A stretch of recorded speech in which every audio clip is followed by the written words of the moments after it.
Well, some welcome changes out there on this Friday. That frontal boundary dropping through during the early morning hours, ushering in some pleasant air and, more importantly, drier air. We've got a warm but comfortable weekend on tap. Now, the only little speed bump, and it really shouldn't be much at all, there's an upper wave that is going to slide through the Ohio Valley tomorrow, meaning a stray shower not off the table completely, but I think surface high pressure will win out, and it will be feeling more like late July heading into next week.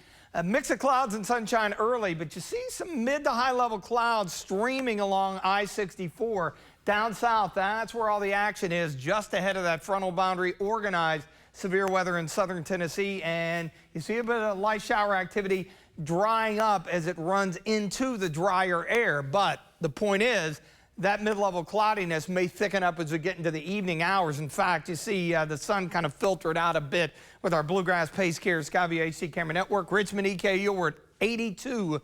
We've got that north to northwest wind. It's been 10 to 15 at times during the afternoon. And it's been a pleasant breeze because it's bringing in some drier air. 82 here in Lexington, 81 Frankfort, 79 in Danville, 84 from Somerset over to London. And you see the low to mid 60 dew points, far cry from where we have been much of the week with those low to mid 70s. That's what they've got down across Tennessee. So plenty of moisture, available moisture for those storms to feed off of.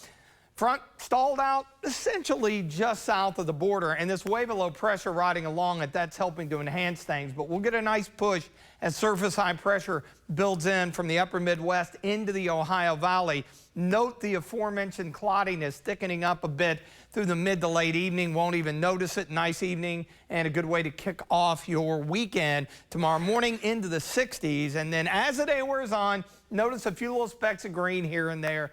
Nothing to get excited about. It's going to look good, feel good, and that is going to carry over as we head into Sunday and beyond. Now, the high begins to drift eastward slightly, so we'll tack on a few degrees to afternoon highs on Sunday. Still looking good.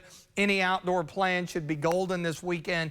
And then by Monday, we head back actually right around average for this time of the year, 87, and we start to see a little bit of a return flow. And what that will mean is the moisture begins to increase. But notice here on our muggy meter, look at Saturday afternoon and Sunday afternoon in the comfy range. So that's the double bonus. You don't get that very often in late July. Even if it's a little bit cooler, it's still on the muggy side, not this trip. All right, high pressure early next week over the Carolinas. A lot of the data really wants to heat it up like low mid 90s, but it's an unusual scenario because we've had a lot of rain, so the ground is wet and the vegetation is still pretty green, and it's much more difficult to heat things up when the ground's wet and everything's green as opposed to when we're in a drought. That's when we really start to heat it up. So still going to be warm, mind you. Pleasant tonight, 62, 82 tomorrow.